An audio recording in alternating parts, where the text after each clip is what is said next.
This is a special broadcast of the Northeast Streaming Sports Network.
Yes, sir.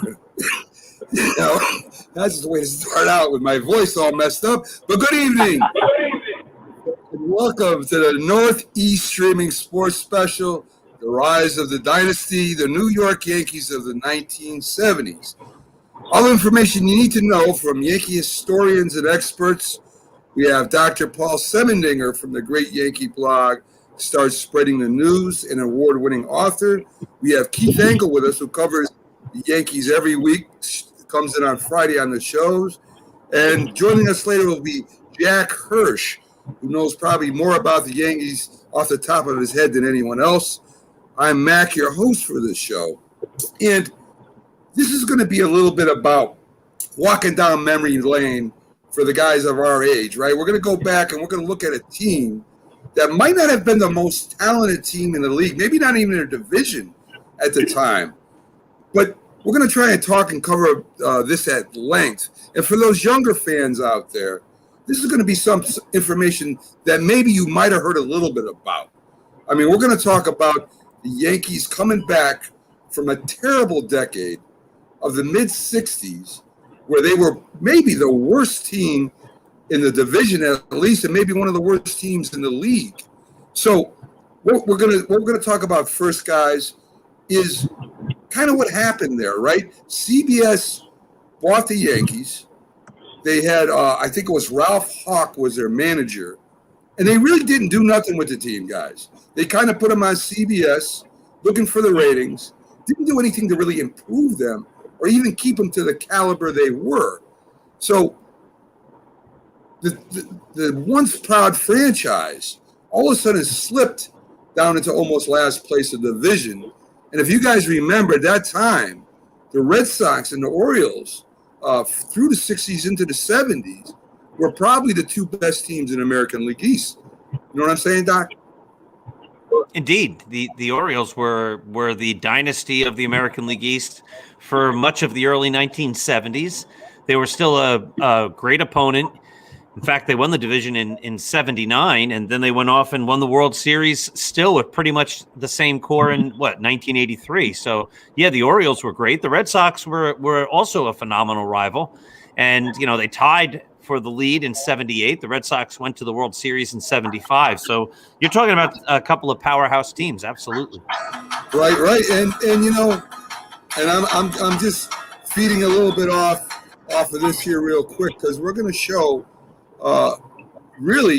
what happened, Keith, in 1973, right? A businessman from New York named George Steinbrenner, he buys the team. And we're going to show a little video on George. I'm going to get your opinions and your thoughts on George Steinbrenner. So this is a man who pretty much brought the Yankees back from what they were in the mid to early 70s, back to prominence in about 3 years. So I'm going to bring him up right now. We'll take a quick look at it and talk about George Steinbrenner. And this is from Yankee biography, folks. So check this out.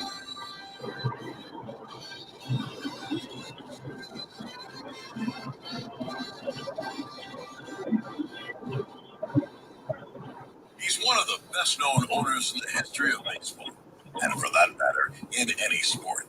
Supremely confident in possessing boundless energy, George M. Steinbrenner III brought a single-minded purpose to the Bronx, that of winning championships and tolerating no excuses, earning him the most fitting of nicknames, the Boss.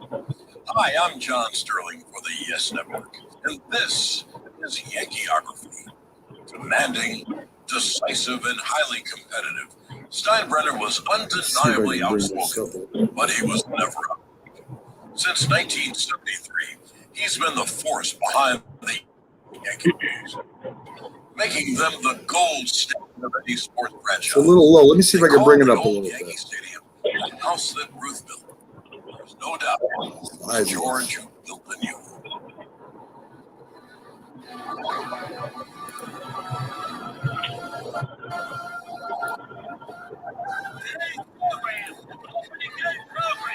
Without George Steinbrenner, the Yankee Stadium.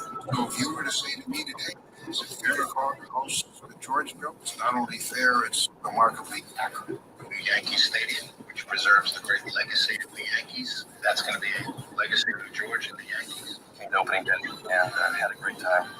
And like all of us walking in the first time, I think he was just struck by the majesty. That's what the organization expected of this organization. To be considered Yankee Stadium. More than that, I couldn't have asked. Every Coliseum needs an emperor.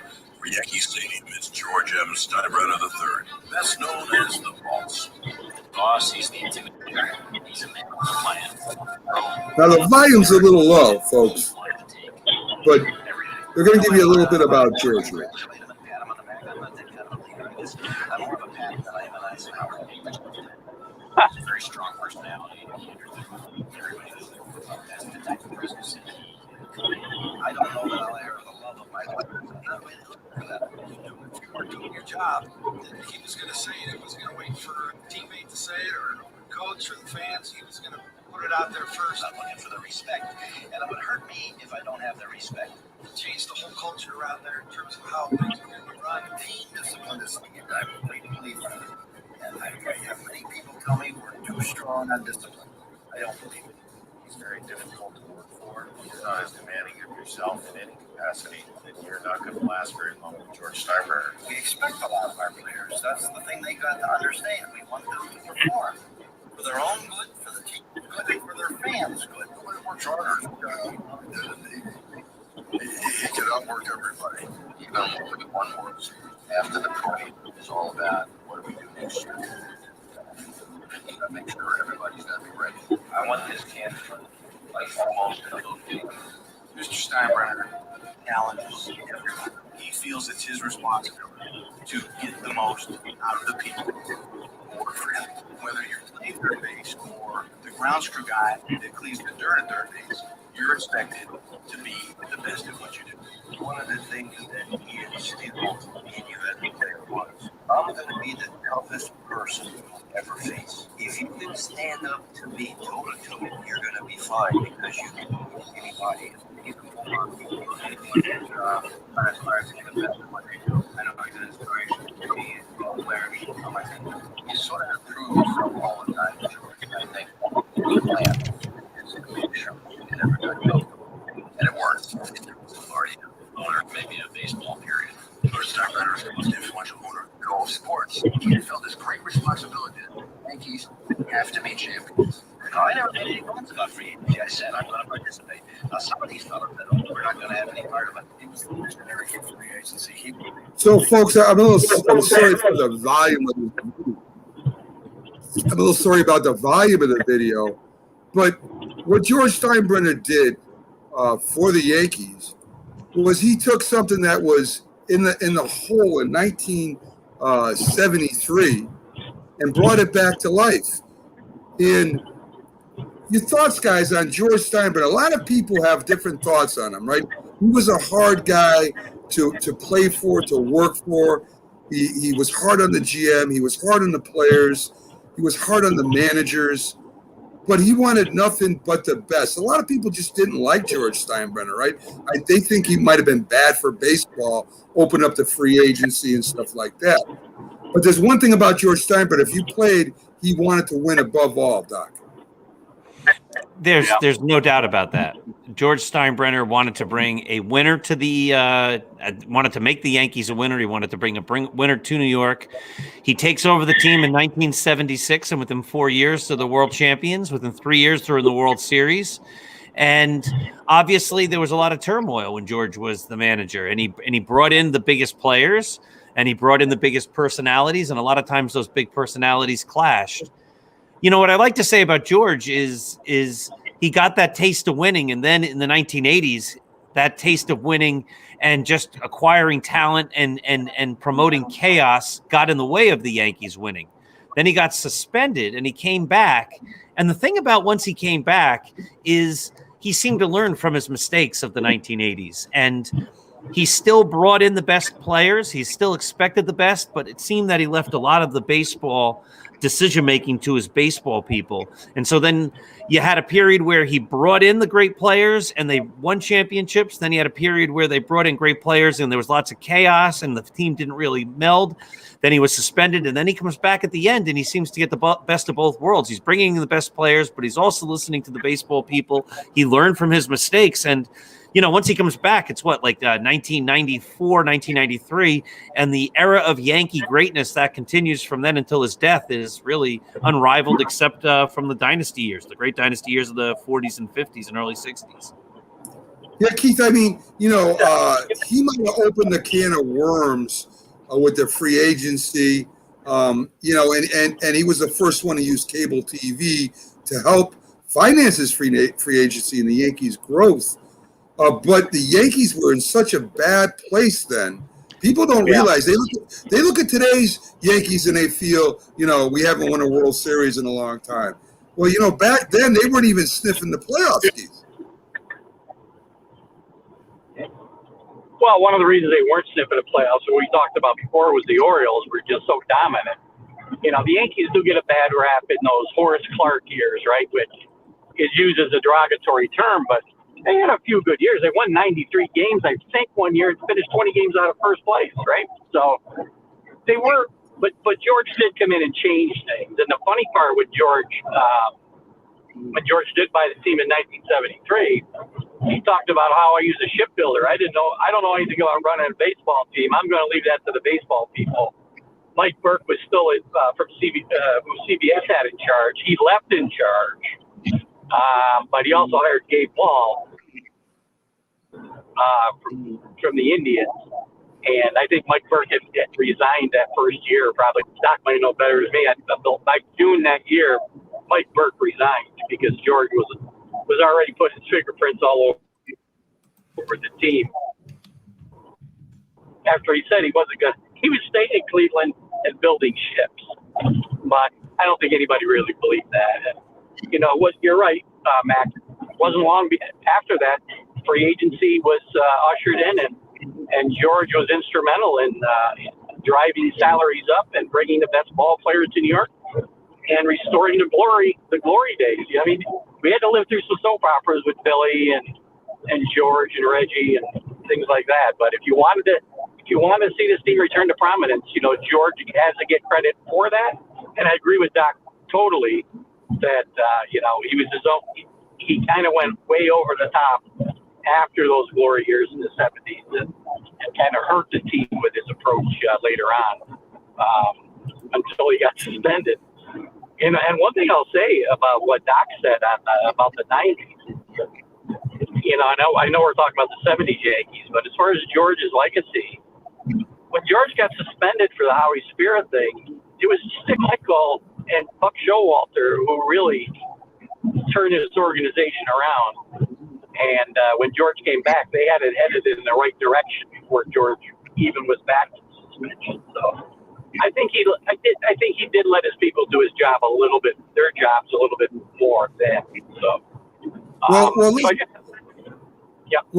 let's stick in 1973. They had Thurman Munson, they had Sparky Lyle, Craig Nettles, Roy White, you know, Mel Stoudemire, Gene Michaels, Fred Stanley, and Bobby Mercer. So Yankee Stadium was under renovations, if you guys remember. And in fact, they were playing at Shea Stadium for a while there. And in December of 1974, the free agency starts. He signs Catfish Hunter, the Oakland A's ace, who had just come back from winning World Series. I think it was for something like $1 million. I don't have the exact figure in front of me, but it was for a pretty big amount. And he kind of ushered in the free agency signing the big pitchers. Bobby Mercer was traded to the Giants for Bobby Bonds. And in 75, Bill Verdun was replaced by Billy Martin. I think it was in game 104, if I'm not mistaken. And Billy Martin is perhaps the greatest field manager of all time. And turned teams from losers to winners. But because of his drinking habits and his combative personality at the time, Billy was.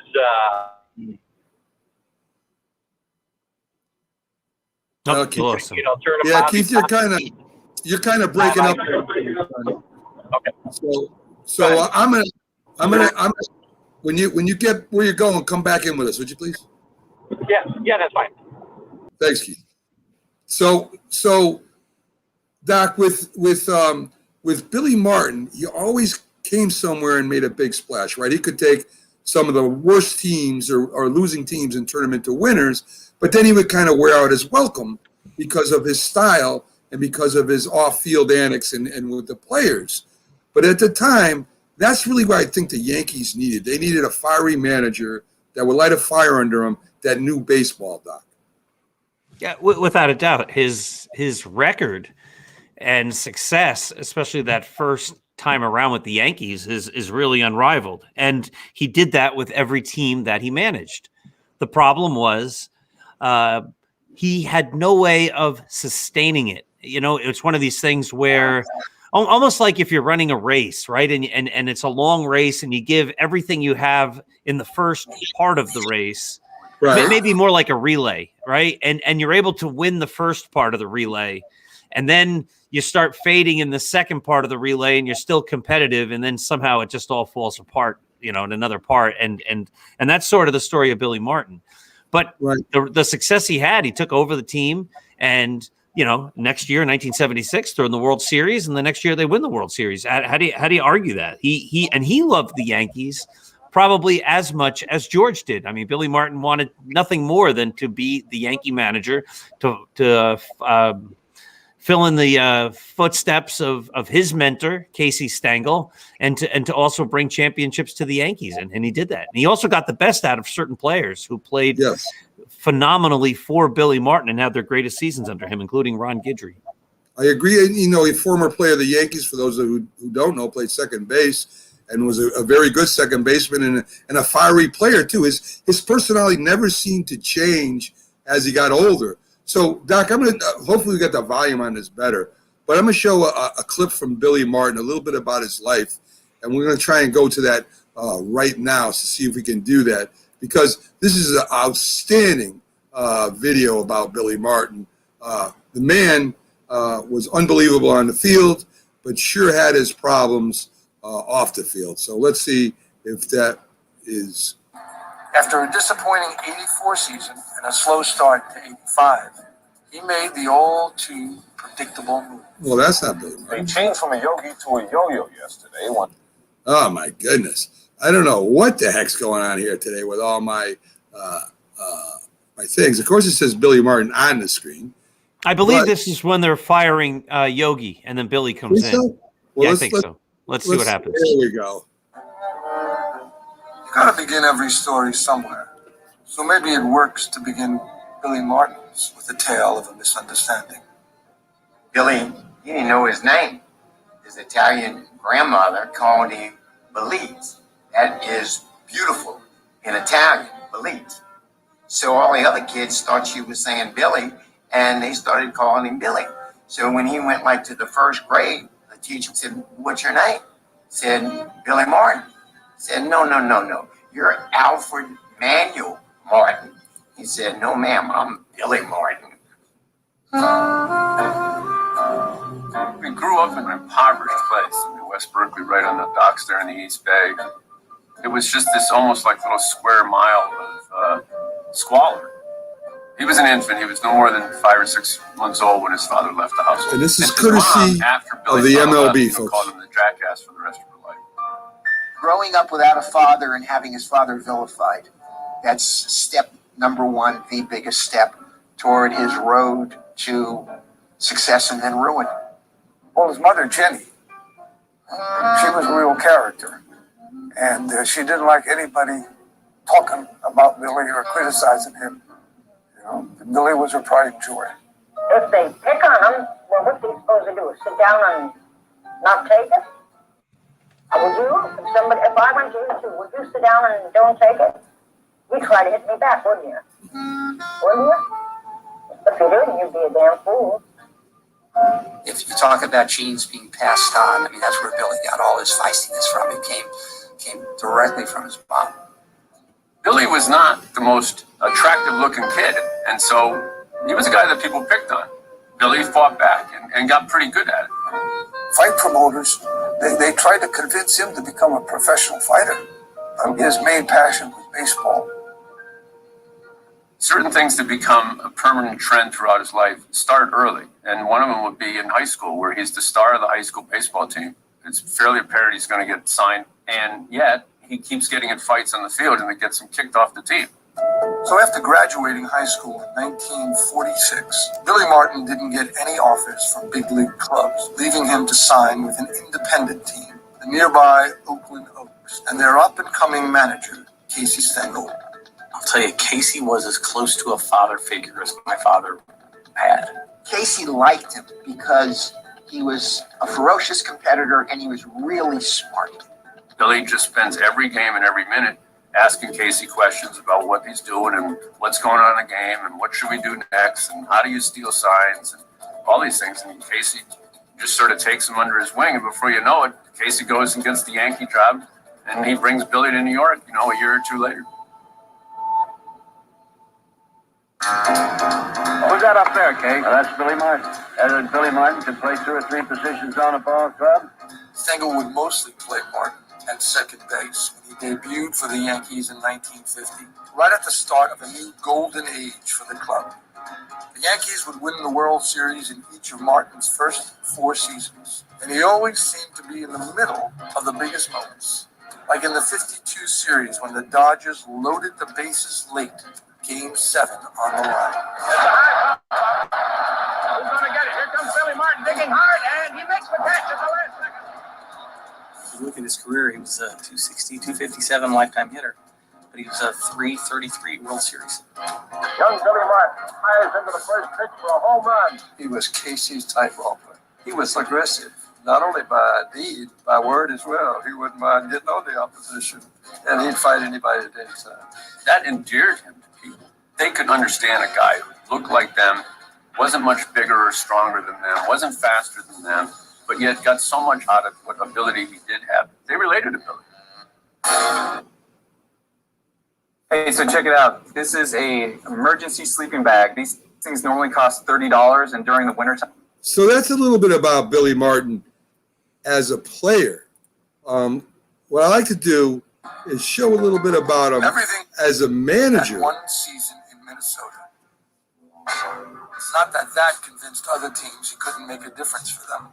The Detroit Tigers hired him in 1971 to turn them around, which he did. And the season rolled on, with the Tigers turning out a new hero each day.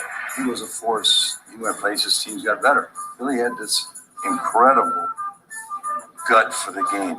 Martin's Tigers won 91 games in his first season, 12 more than the year before. And they went to the playoffs the next year in 1972. But at the same time, he warred with management. He fought over personnel. And so the Tigers fired Martin midway through the 73 season. I used to say to him as a kid, Dad, don't you want to be a little more, politically correct here? He'd say, pal, if they wanted a yes man, they wouldn't have hired me. The Texas Rangers, dead last in the American League West, into this challenge stepped new manager Billy Martin, who in years past would jump into a scrap at the drop of a glove. This time, he barely had a chance for a vacation after he was fired, as Texas Rangers owner Bob Short dumped his manager to hire Martin just a week after he left Detroit. Bob Short uttered those famous words, "I would fire my grandmother to hire Billy Martin." The second day that we were in Arlington, we went to the bank to set up an account. When the vice president asked what my husband's occupation was, I said, "Oh, he's with the Texas Rangers." And he said, "Oh, law enforcement." And I was just, I said, no. From the Texas Rangers, their manager, Billy Martin. And that 74 season was absolutely amazing. They had a song, the Turnaround Gang. There's a man named Billy Martin who turned this team around. He gave them strength and taught them to fight, and it's hard to put them down. They call them the Turnaround Gang because that's just what they did. Goes on and on from there. You would have thought Billy just coming in from Odessa. This guy's got a lot of cowboy in him.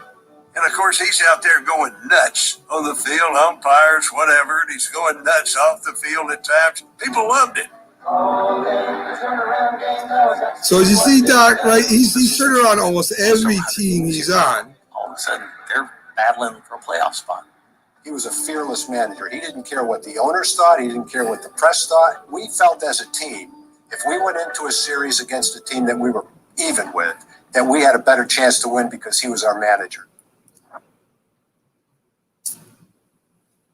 So the Yankees end up in 75, when he took over the team, there was not too much you could do. Our record was not great, barely finished, maybe above 500. It was next year's spring training when things, you went, whoa. And then he comes to the Yankees. What I got right away was how much this guy loves to win. You make an error, you throw a ball away, you misplay a fly ball, you do something that costs the game. He'll come in and he'll upturn the food tray. He'll have the beer cart taken out. He'll go in his office and he'll close the door, but you'll hear things rattling off the wall.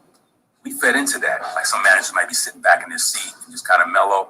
Billy was like almost like George Patton. He was like Patton. He was on that top step, throwing rocks out there and that scowl on his face. And it was very comforting in some ways because you knew that if things went down, if things got tough, he was going to be there in the trenches with you. It was suddenly this wonderful team. They ran the bases aggressively. They hit home runs. They had terrific pitching. And that was maybe the best year Billy ever had as a manager. After more than a decade filled with mediocrity, everything changed for the Yankees in 1976 as they won the AL pennant. But in the World Series against the Reds, Billy's team came up empty. It was a little embarrassing. There's no question about it. When somebody hurts your pride, it hurts a little bit. There's no question getting swept was kind of humiliating, Billy. But I think they all knew that they were short a player or two, and they especially needed another power hitter. It's just a question of which power hitter they were going to get. Billy wanted Joe Rudy. George Steinbrenner had a different idea. Both wire services agree that you and Reggie Jackson are about to sign a contract. Let me just say this. I know you wouldn't be out here on a night like tonight if you didn't feel there was something to it. So we're going to stop it for now, Doc. As we know, that's eventually what happened with Reggie Jackson. But the video's a long video, but it goes on to see his tragic death, which was at the end by a car accident. And, of course, alcohol was the cause of that. Billy Martin seemed to me like the kind of guy that he laid it all on the line. He lived life one way. He wasn't going to change no matter what. And we all know people like that in our lives that, there's no modification. There's no way that they're going to change the way they do things. They live life one way. That's the way he lived life, and that's the way he was taken. That is, and that he was a destructive personality. He there were things that he couldn't control. He thrived on arguing. He thrived on battling, and each time he managed, that was his downfall. And the sad part about Billy Martin, the tragic part is it was embarrassing with the Yankees. He was a great manager, but it got embarrassing because every time he was fired and then rehired, you knew that next rehire was not going to be a positive thing. But since we're talking about the rebirth of the Yankees and 1976 and 1977, the bringing Billy Martin in was definitely something that turned the franchise around. I'm just looking at the numbers here. In 1975, they were 83 and 77. Billy Martin comes in 1976 and they win 97 games. Yeah, they go to the World Series and lose, but they went to the World Series. The next year they won 100 games and they win the World Series. Of course, the year after he gets fired with them mired in a mediocre year, and then Bob Lemon takes over and they do great again. But him coming to the Yankees, a lot of those players say he taught them how to win. Right, and Doc, I mean, you kind of feel bad because this man could have really went on and won a lot more games than he did, and would have had more of an effect with the Yankees or with any other team if he could have just controlled that. And for some reason, I mean, he just didn't want to. He just wouldn't change. And like I say, I know a lot of people in my life that were like that. No matter whether it's right or wrong, that's who they are, and that's who they're going to be. And it was kind of a mockery, I thought, when they kept firing and rehiring and making announcements during the season. Bob Lemon is with us this year, but Billy Martin's going to be our manager in 1980 or whatever that announcement was. I can remember them coming on the speaker and going to the papers and saying that. And now it just becomes a circus. And I fault George Steinbrenner for that. I think, you either stick with the guy and put up with it, whatever it is, or you move on. You shouldn't be putting them back and forth. It feeds into the craziness that was going on there. That's correct. And that, with a lot of people, you want to think philosophically. With a lot of people, you want to say that if they only didn't have this aspect of their personality, it would have been something else. But Billy Martin is who Billy Martin was. And part of the reason he was probably successful was that same personality trait, or those same personality traits that also were destructive. I mean, the one was part of the other, this idea that I have to constantly battle. I read somewhere that the more they won, the harder he got on himself, and made it more difficult for him to be himself because of the fact that he just wanted to win even more and more and more. And it got harder and harder on him, that the more they won, the more insufferable he got, and the more he didn't sleep, the more agitated he got, which then had him drinking more. And obviously it was the drinking most of the time with Billy Martin. When he got into trouble, it had something to do with an altercation that he had or something that he said while he was outside of the stadium and involved with drinking in some sort. Yeah, I mean, there was nothing like watching him go to argue a call. I mean, I don't even know if that's legal today with him. I mean, there was a couple other managers that did it, but kicking dirt, throwing bases, getting in the umpire's face, running out and bumping him. I mean, I don't think the baseball would put up with that right now. But man, it was entertaining to watch. You knew that if there was a bad call or the player was being yelled at by the ump, Martin would be there in 1 second to either argue the call or protect his player. So I mean, it made me as a Yankee fan feel that this guy, no matter what, was going to argue every call that he didn't think was right, was going to protect his players at all time, and even go after his players, which I don't know was right or wrong. I think in some cases it was right to do what he did, but not in the way he did it, Doc. And we're going to get to that a little bit later, especially with him and Reggie Jackson. So in 1976, in 3 years, the Yanks make their move as a team to the playoffs. The Yanks staff now had Catfish Hunter, Dick Tidrow, Ed Figueroa, and a young guy named Ron Guidry. We saw a little bit of clip of him. Sparky Lyle was their closer at the time. The infield had Chambliss and Nettles on a corner. Willie Randolph had just come to the team.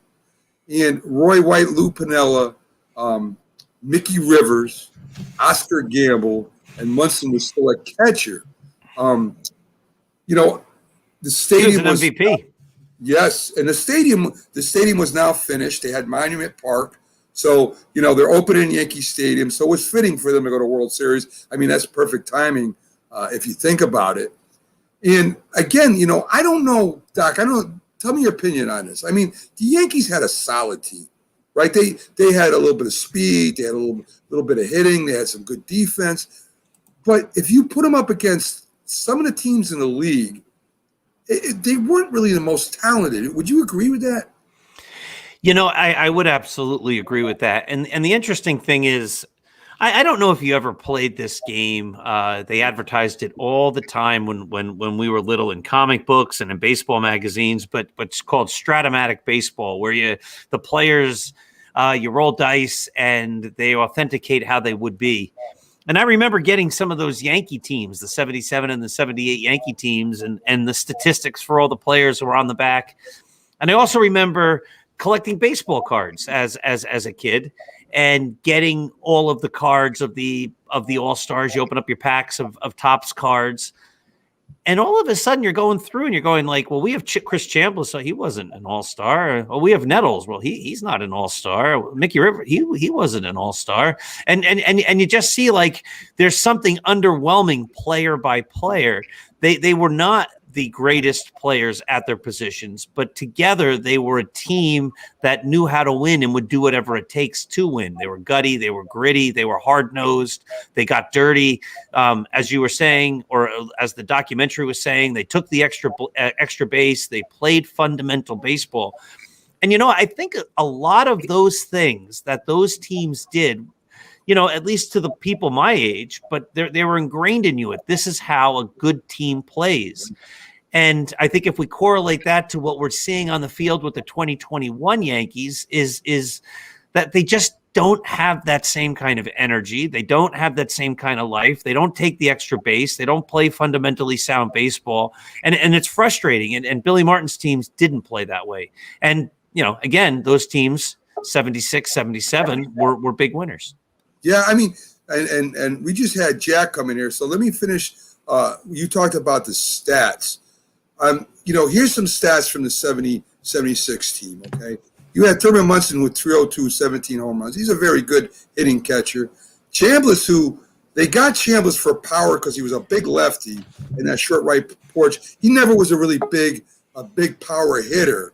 I don't think he ever hit more than 18 home runs in a season as a Yankee. But he did have a decent average. He's about 292, 280, and Roy White was 286 with 14 home runs. Nettles was really the power with 32 home runs. In the league, 76. Right? And Oscar Gamble was in right field. We had Sparky Lyle still with that 23 saves. So let me bring up Keith's back in the studio. I'm glad so we can hear him. And Jack will be coming up in here too. So let's bring Jack, Keith in first, and we'll be Jack's coming in right behind him. Okay, so how you doing, fellas? Glad you're back in the studio, Keith and Jack. Glad to have you on. We just had a little bit of fun with video. The Steinbrenner video wasn't loud enough for me, so we really couldn't hear. We got the gist of it, but we couldn't hear him talk. And Billy Martin, we went way back into his childhood.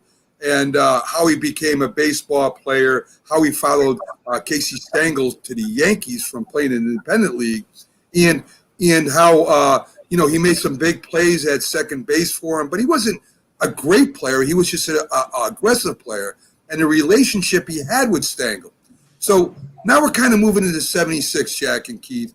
And I gave some stats, and me and Doc were talking that the Yankees, player by player, were probably not the most talented team in the league.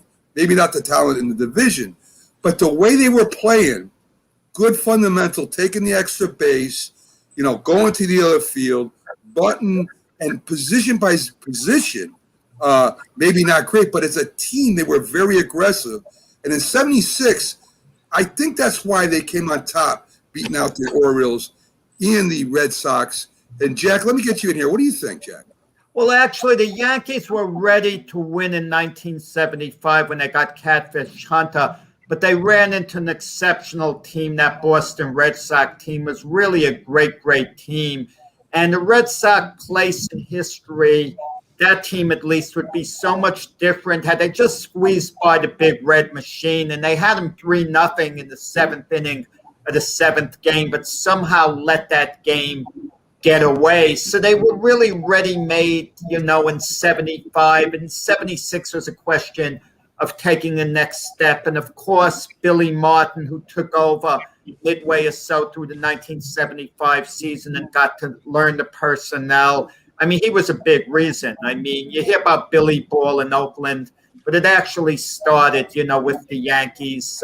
They do a lot of the fundamental things that we're asking them to do today that we get a little annoyed, base running mistakes. And they were fundamentally really great, aggressive. They had so many wonderful, diverse personalities. But they had one thing they had, that 75 team, they had great leadership. Obviously it started, with the captain Thurman Munson, but you had like great leaders like Willie Randolph and Greg Nettles, and we could get a good number of them. I mean, they had a really solid foundation in 75 that propelled them into 76. So Keith, we were talking about Chris Chambliss real quick. I mean, George Steinbrenner, what I remember, and I was watching it way back then, and I was watching it closely, he complained a lot about Chris Chambliss. Of course, we're going to get to his home run in a minute. But, I mean, Chris Chambliss was never a big power hitter. He was always a double hitter. He batted around 300. He drove in maybe 80 runs, maybe would hit close to 20 home runs. That was his max. But, I mean, Chambliss, I would say Chambliss, Randolph, and maybe Roy White were really the class of that team. These were guys that went out. They didn't raise a lot of hell. They just went out, played the game, and played. And I think that those three guys on that team, as it got crazier, were the reason, if you want to talk players, that team kind of held together when everything went crazy for a while. Yeah, I would agree. Can you hear me okay, by the way? Yeah. Yes. Okay, good. I would agree that those guys were part of the glue. Chambliss, he was a professional hitter. You knew you were going to get a good at-bat from him all the time. Roy White, I can't say enough good things about Roy White, just did a lot of things really well. He did nothing really great, but he did a lot of things really well. Billy loved Roy White and the way he played the game. One guy you left out, though, I think in that core is Greg Nettles, and the defense and the leadership that he provided a little bit differently than maybe some of those other guys. But, those guys that you mentioned, and I'll tell you what, Yankees tried for years, and I think Doc can probably speak to this as well. Roy White's a guy the Yankees were looking to replace. It seems like year after year after year, they were trying to find somebody to replace him. And at the end of the day, he was there in big moments all the time. I got to tell you guys, but I think the turning point that led into the 76 season was the off season in 1975 when the Yankees made a gutsy, massive trade, trading Bobby Bonds for Ed Figueroa and Mickey Rivers. At the time, it wasn't the most popular trade because no less an authority than Tom Seaver said about Bobby Bonds, not to be confused with his Son of Fame later on. He called Bobby Bonds the best player in the National League when Bobby Bonds, right before he went to the Yankees. So to trade away Bobby Bonds, who really was their star player, their glamour player in 1975, for, Mickey Rivers, not the biggest name, and Ed Figueroa, not the biggest name. But wow, what a great trade that turned out to be for the Yankees. Great trade. Billy didn't want anything to do with Bobby Bonds either. 50 games he had to evaluate that team in 75. That's where I kind of got cut off when I was in the car, Matt. Yeah. He had 50 games to evaluate that team. And one of the first things he figured out was Bobby Bonds was not his kind of player. But Keith, let me ask you this, guys, all together, and then I'll hear you out. Who really made the decision?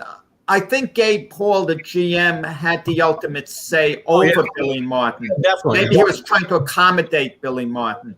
Yeah, I agree, definitely. Billy wanted more say. Let's talk about Mickey Rivers for a second, because this is another way we remember him. But if you say Mickey Rivers to the newer fans, or Mick the Quicker, whatever you want to call him, they knew he was fast. But the man batted over 3. He was a leading average hitter for the Yankees for a few years. He was batting 320, 326, and they were having a problem of deciding whether to have him lead off. He normally batted lead off, But they didn't know whether to move him to second and put Willie Randolph on first because he had such a good batting average. Well, Randolph was down like in the 270s.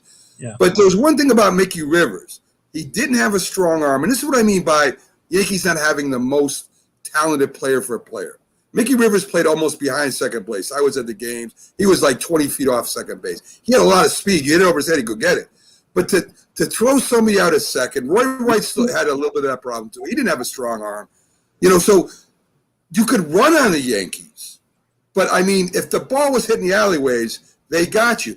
Mickey Rivers, to me, was one of the most important pieces in the Yankees' rise to the World Series.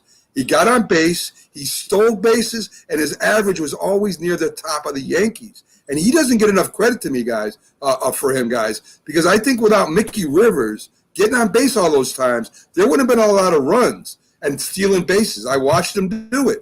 So, I mean, I know a lot of the older fans remember Mickey Rivers going up there and twirling his bat, but a lot of newer fans don't realize what a great leadoff hitter Mickey Rivers was for those few years. Wasn't he Willie Mays Hayes before there was Willie Mays Hayes in Major League? Yeah, that was, I guess, I mean, he was the catalyst for the Yankees. I mean, he was the catalyst. I remember the 76 World Series was Game 4, I believe it was. I was at that game. I hope my memory's not failing me. But I know the big talk was Johnny Bench's rifle arm against Mickey Rivers if he got on base. And they dueled once.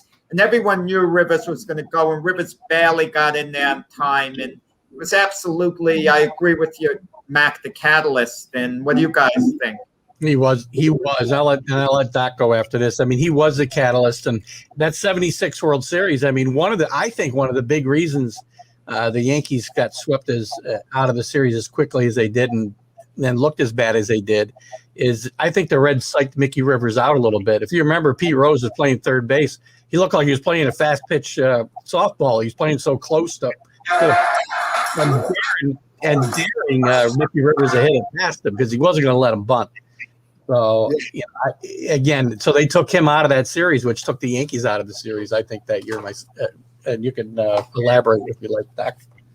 Yeah, obviously the problem with Rivers was he didn't walk, and so I think that's and walks. We have to also understand the way people understand baseball. And back in the 70s, people didn't care about walks as much as they do today. They weren't looking at on-base percentage. They were just looking at batting average. But yeah, I remember being a kid just growing up and starting to enjoy baseball. And sometimes Rivers would bat lead off and Randolph would bat second. And sometimes Randolph would bat lead off and Rivers would bat second. I mean, you couldn't really have a wrong way to go with those two guys. They were both guys who got on base. Rivers primarily through getting hits and a higher batting average, but Randolph through a lower batting average and a lot of walks. And they were both fast, and they both stole a lot of bases. Again, I think what you see with these Yankees of those late 70s was the sum was greater than each of the individual parts. I think that's what it comes down to. You were talking about the classy guys in the beginning of this dialogue here, Mac, with Chambliss and Randolph and Roy White. Those were the quiet guys who led through their excellence and their dignity. And then there were the hard-nosed players like Munson and Piniella, Nettles, and those type of guys who led by grinding things out and just being as hard-nosed as you can be. And then you had guys like Mickey Rivers who added a different dimension, who sort of, they were just doing their thing and playing great baseball. And again, when all those things came together in a mix, it created what was obviously a championship team. They went to the World Series 3 years in a row with those guys and as the core. Well, let's get to me the biggest hit that I ever saw, and this is from the 1976 ALCS. You might have to put up with a couple commercials here for a second. That's the way YouTube works. I can't help it. But we're gonna share this to the audience at home. And this is the Chris Chambliss home run, the one that George Steinbrenner used to complain about not having the power that he should have. And I mean, Chris Chambliss from this home run was probably next to Roy White, my hero for a lifetime, because this is what finally, I got to see my team after all these years watching the Yankees not play so well, playing. As I said, we got to put up this little. There we go. Let's get to them.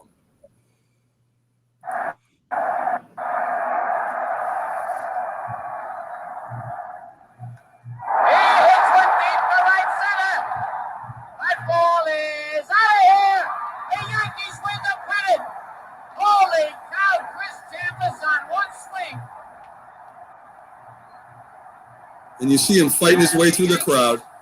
Win the American League pennant. Unbelievable. What a finish. They had to burn him out afterwards to make sure he touched home plate. Yeah. I mean, he just starts running over people now. He's like he's fighting for his life to get home. Notice Mickey Rivers meets him. I believe Mickey Rivers met him at home plate after that home run, if I'm not mistaken. I'm not good at remembering some of the guys' numbers. But as I recall, Mickey Rivers met him there at home plate. It's funny, you'd think the Yankee team would come out to kind of protect him. I guess everyone, in those days, everyone just ran for cover. One of the greatest years the Yankees have ever had under the direction of George Steinbrenner, Gabe Paul, and Billy Martin. Here it is again. Now, people might forget before that homer, the Yankees were winning 6-3. They were cruising. And then George Brett hit a 3-run homer to tie it. I think it was in the top of the 8th, if I'm not mistaken. And that kind of shocked because the Yankees were on their way to the World Series. It was a celebratory mood, and all of a sudden it's tied up. And the thought that a so-so Kansas City team might actually upset the Yankees and the Yankees might not go to the World Series, that would have been one of the most painful losses in Yankee history had they lost that game. You know, I remember staying up watching that game, and the Royals came back, and I'm like, oh man, you know, this is the year I've been waiting for. And when Chris Chambliss got up, I just had a feeling. I know this, you know, this may sound like, you know, this is just me making this up, but when he got up, I always liked Chris Chambliss, and when he got up, I said, you know, this dude's either going to hit a double or a home run. I told my dad that when he got in the box, and then we hit the ball. I knew it was either off the wall or out of the park. And from then on, I mean, Roy White's always been my favorite guys, but Chris Chambliss really came close with that hit. I mean, here I am. I've never seen the Yankees go to the World Series in my life as a kid, and now I'm in the World Series. I was like in heaven. You know what I mean?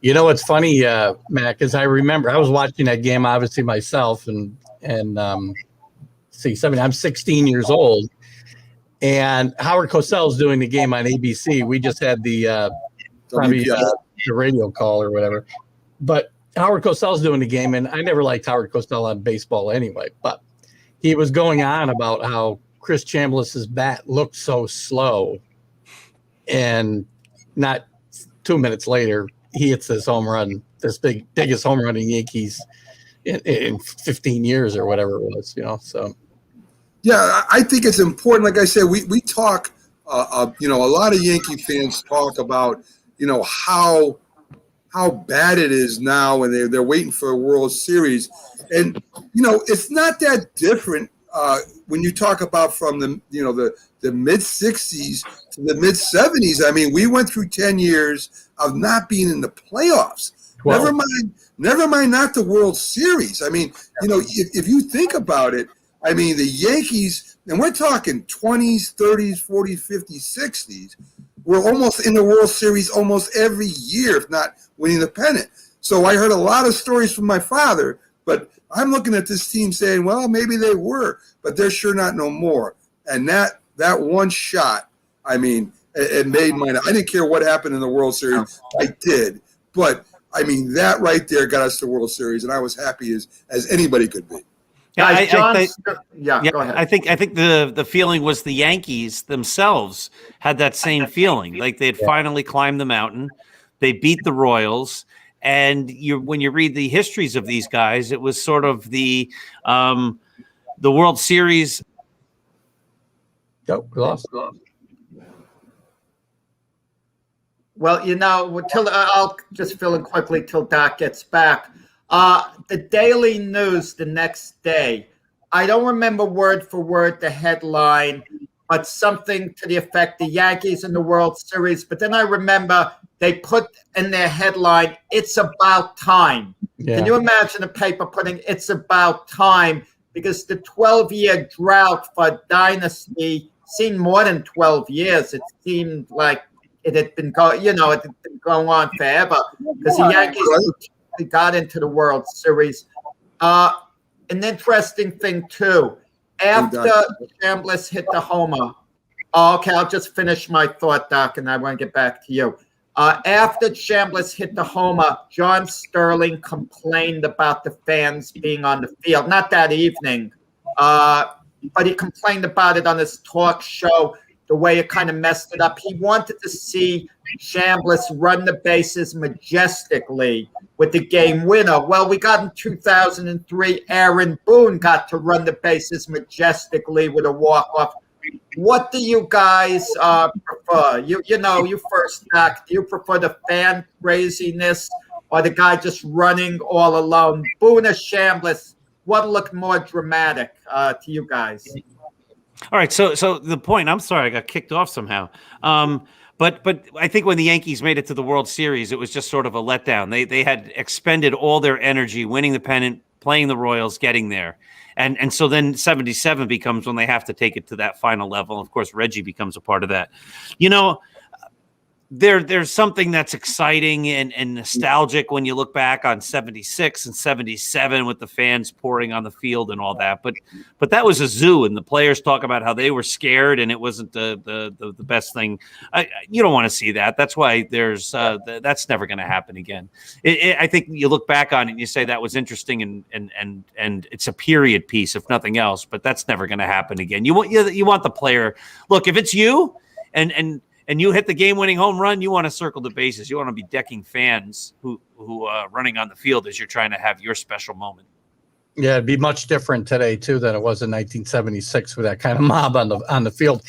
Doc, to your point about the Yankees and having run out of gas or whatever after that, because that was kind of they did have a big letdown after that. They had to turn around and start the World Series the next day, which didn't help them at all either, because they were kind of probably spent after that. That was a great series with the Royals, the first of 3 in a row. Yeah, tremendous World playoff series with the Royals. So, well, those Royals were amazing teams. Those Royals were tough. Very good. I really think that we talk about the Big Red Machine in Cincinnati. They were a very good team. I think they had a player for player anyway. They had a lot more talent than the Yankees. I'm gonna be honest. Absolutely. I think they were just a better team, and at that time anyway. And the Yankees, I was upset they got swept, but they used it as a building block. I mean, they made some moves. They got another pitcher. We'll talk about that in a minute. Guidry came into his own. I mean, they made moves as they went along to build up, and the Reds. They kind of folded and became the Dodgers. But, I mean, for a first step, guys, as I said, I never saw the Yankees playing a playoff game in my life. To go in there and win the American League Championship Series, win the pennant, was really what a treat. I'll tell you, I still remember the feeling of that ball going out of the park. If I was on the stadium, I might have jumped on the field too. I would have went after Chambliss because I'm afraid I'd get knocked down by that big man. But I definitely would have been celebrating on the field. That's for sure. So, folks, we're going to take a quick break. We're at about the hour point. We're going to start talking about the Yankees of 77 and 78 we'll be getting into a little bit. And when a guy named Reggie Jackson, with all his power and all his bravado, and boy, it was like oil and water with him and Billy Martin. And we're going to talk about that a little bit. And, Reggie Jackson did his thing eventually. But so let's talk about that when we get back. We'll take a quick break after being on an hour, folks, and we'll be right back after these messages.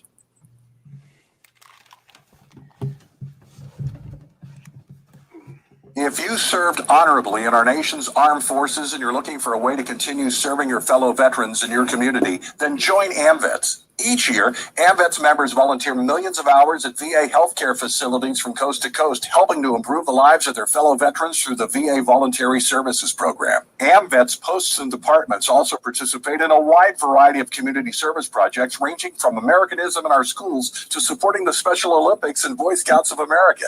If you no longer wear the uniform today, you can still serve through the AMVETS by joining today at amvets.org. If you talk and they will hear you every single time. No, we're getting killed. Yeah, well, Kyle's not here. How come? Kicked off the team. Didn't Tim tell you? Kyle and some other kids got caught drinking beer in the park a couple of nights ago. Really? Yeah. Zero tolerance. He's out for the season. Come on, it's the first offense, right? That we know of. But why should that matter? He knew not to drink. I made it clear to Matt. That's what we expect from him. What have you said to Tim? Nothing really. You know, a lot of kids try it at this age, so. Yeah, well, a lot of kids don't try it too. I'm not saying that Matt's going to be this perfect kid, but if I don't know what we expect and why he shouldn't drink, how's he going to know? You think kids that age really listen? They never admit it, Bill, but they hear more than you think. Talk. They hear you. For more information about talking with kids about underage drinking, visit underagedrinking.samhsa.gov. I mean, you can see right now, without LeBron, Lakers are struggling. Let me tell you about a team I hate, all right? I know the Dallas Cowboys fan is here, so I had to make sure he knew how much I hate this team. I'm ready. I've often said that the people who run baseball, they try very hard to ruin it. I'm from Brooklyn. I don't have a problem saying it to his face. Oh, I'm from Brooklyn. Hey, get us any.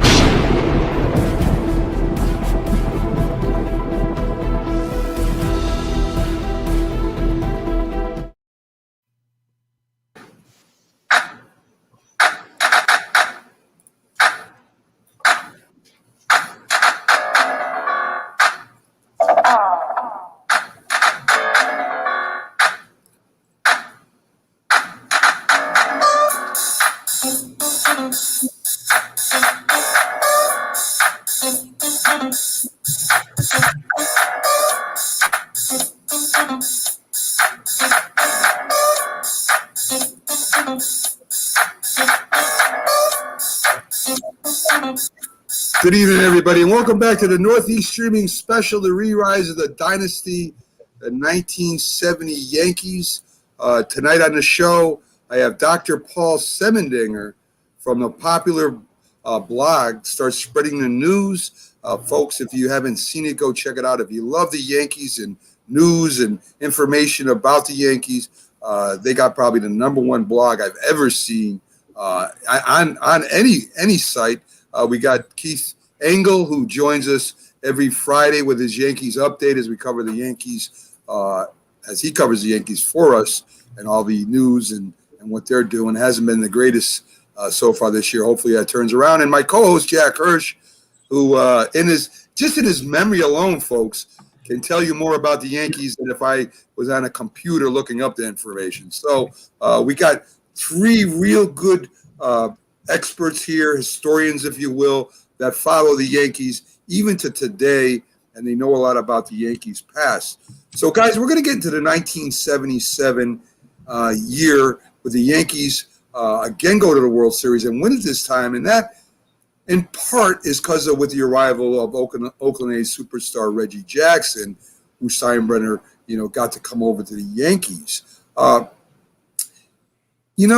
ride with Reggie was pretty interesting. I mean, there was an interview that he did with one of the major magazines. I'm not exactly sure if it was Sports News or one of them, when he was being interviewed and he had a drink in front of him and he had a stirrer in front of him. Yeah. And he was asking him questions about, what his Sport magazine, I think it was. Yeah, Sport, yep. And what it meant for him to be a Yankee now. And he pointed down and he was stirring and he says, I'm the one that the team will feed off of, that I'm the one that stirs the drink, that Thurman Munson, the captain, very popular captain of the Yankees, stirs it, but stirs it bad. And, of course, that got back to the players. He wanted number 9. Craig Nettles had it. Hank Aaron had just retired, so he took number 44, I guess, in honor of Hank Aaron. But right with that there alone, you knew there was going to be some waves, especially with a manager like Billy Martin. Ain't that right, Jack? Well, Billy Martin never wanted Reggie Jackson. He didn't want George Steinbrenner to sign Reggie Jackson. But George Steinbrenner was a visionary, kind of the way Sonny Werblin was before. He loved the big stars, and he knew Reggie Jackson would come to New York, make a big splash. And even when Reggie was signed here, he said, I didn't come to New York to become a star. I brought my star with me. Right. And Reggie was kind of like that big, giant missing piece, but not to the players on the team. They thought 1976 was a stepping stone to winning the World Series. They got there. They lost to the Reds. Now they're ready to take the next step. They felt they didn't need Reggie at all. And keep this in mind, in the 76 season, they won the pennant, at least their division, very easily. They were never under any real duress during the 76 season. And when Reggie got there in 77, it was turmoil, and the whole year seemed to be a struggle from beginning to virtually the end. So Doc, when a team, now let's talk about the other moves they made, because they were very important too, right? They trade for Paul Blair, a very good outfielder. They also pick up Bucky Dent with a trade from Oscar Gamble and a couple other players to get that shortstop. Now, when I heard a guy named Bucky Dent was coming over to the Yankees, I really didn't know what to make of it. Bucky Dent sounds like an old country bumpkin that, played down in South somewhere. And, I didn't know how good of a player he was. And he wasn't a great player, but he was a very good shortstop.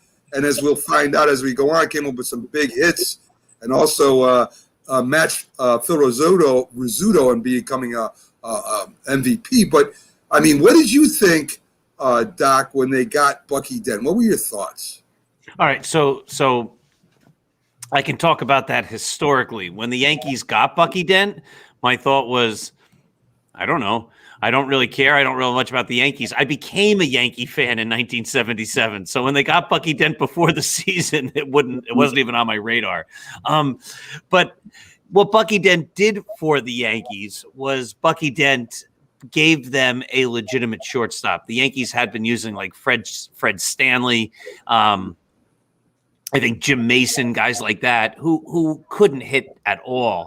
And Bucky Dent, while he wasn't a great hitter, and I think he got frustrated oftentimes when he'd be pinched hit for late in games, he was a better defender. He was younger. He was more athletic, and he gave the Yankees a solid defensive left side of the infield with Dent and Nettles partnering up. And that was another key reason why they were able to take that next step. They improved themselves at a key position. So Keith, when and I remember, I imagine you do too, the double plays him and Randolph used to turn were unbelievable. I mean, they really did work well together in the middle of that infield. Bucky would feed him just right, or Willie would feed him just right.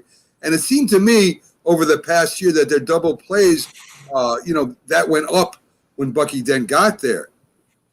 Oh, without a doubt. I mean, Bucky was a really good defensive shortstop, and he solidified what was already a really good defensive infield. We all know about Nettles and his exploits over there.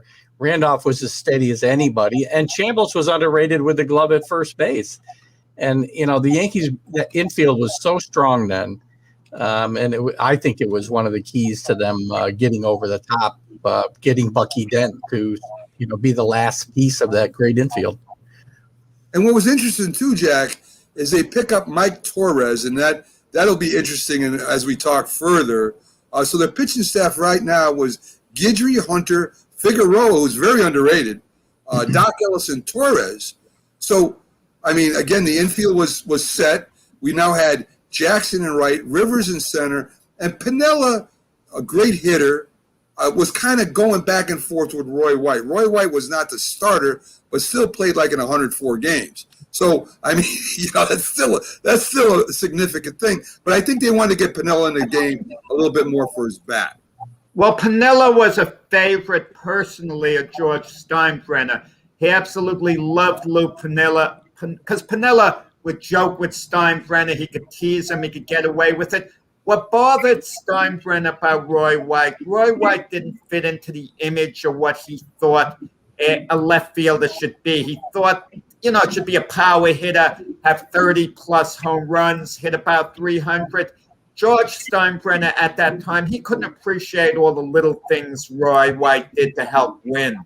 I mean, and that's what the problem was. And even if you recall what Sparky Lyle wrote in his book, The Bronx Zoo, he could never understand why Steinbrenner hated.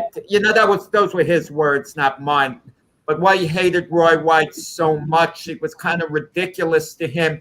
Because if you saw Roy White play day in, day out, you had to have a major appreciation for his all-around game. He did everything, it seemed. He did everything good. Yeah, I mean, so your outfield now is set.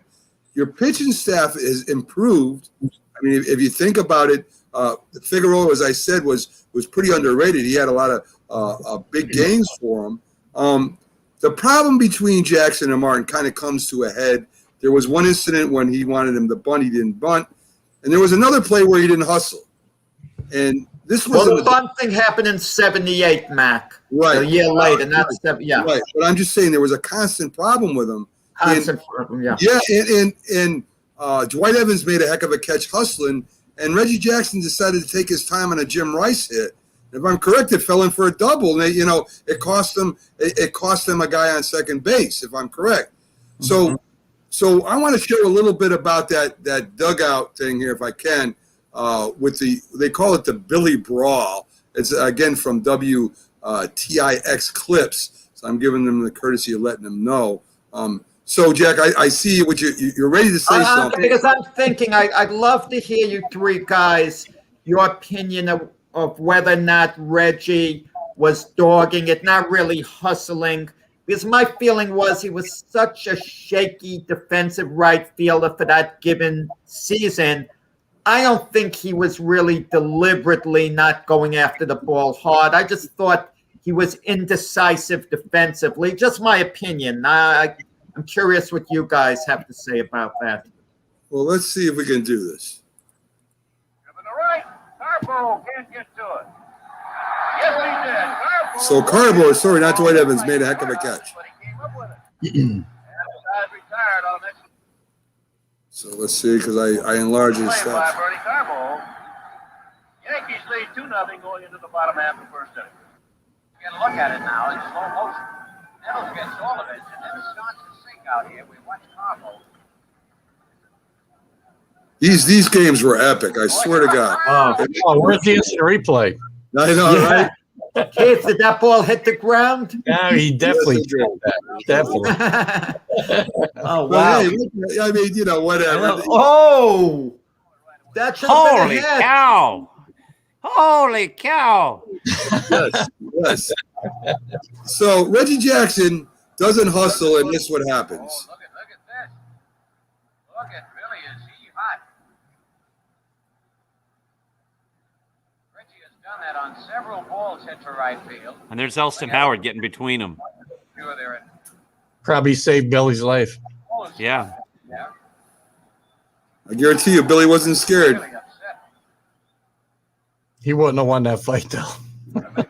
I think Billy handled it the wrong way. You just don't do that on national television in the dugout.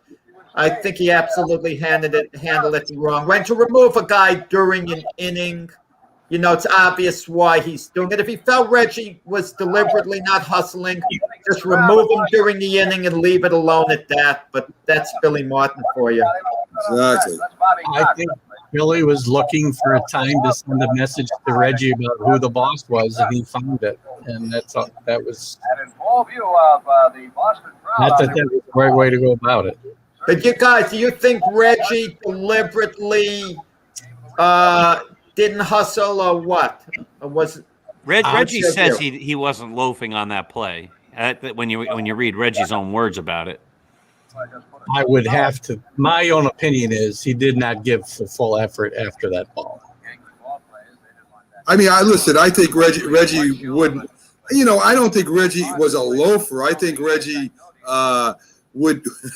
was not the most aggressive guy in the field, is what I think. I mean, I don't think that that he was going to go diving for the ball. I don't believe that. I really don't.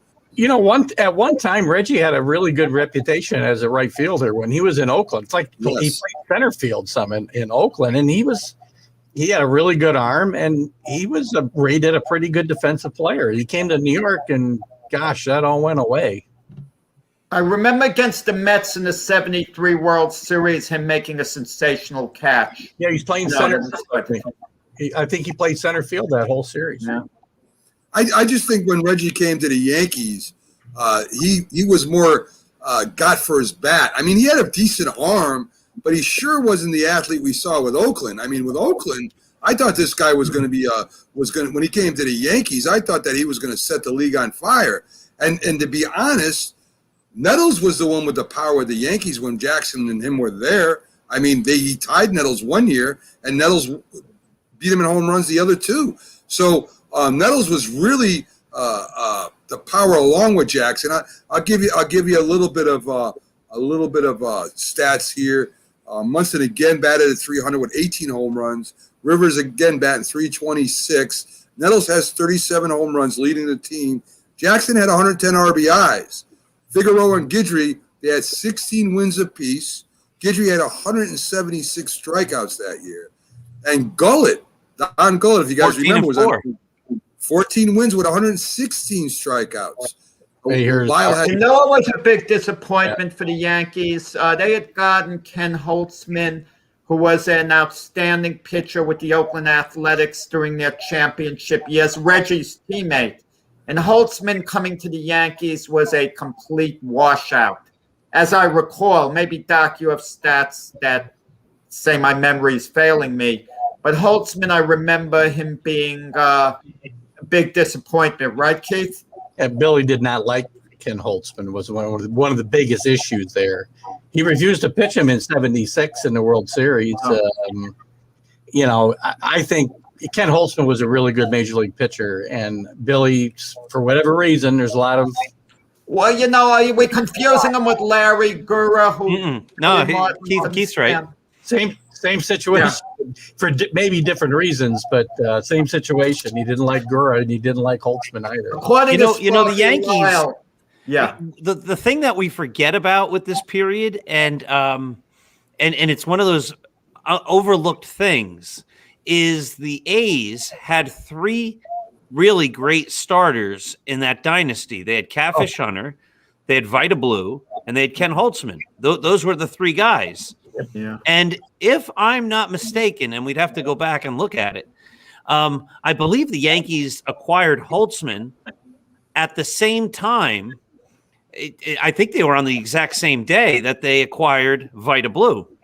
And the difference, the Yankees made that huge trade with the Orioles in order to get Holtzman, and they had also purchased Vita Blue from the Oakland A's. And the commissioner, Bowie Kuhn, voided the Yankees trading of getting Vita Blue, but allowed the other trade where the Yankees gave up Scott McGregor and Tippy Martinez and Rick Dempsey and all sorts of talent to get Holtzman.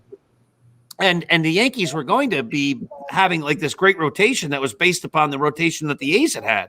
And the Yankees got Vita Blue, and then they got Ken Holtzman. The commissioner voided the Blue trade, but allowed the other trade to stand. And as I recall, the Yankees even fought that. They said, if we didn't have Vita Blue, we wouldn't have made that other trade. Yeah, Doc, one of the reasons that was voided, though, is there was no other players involved. It was all cash for Blue. It was a cash straight, right? Thing with the Red Sox and Joe Rudy. Yep. Yeah. But it's interesting because the commissioners allowed the first part of the Yankees wheeling and dealing to be null and void and let the second half go. And the Yankees, I remember fighting that and losing.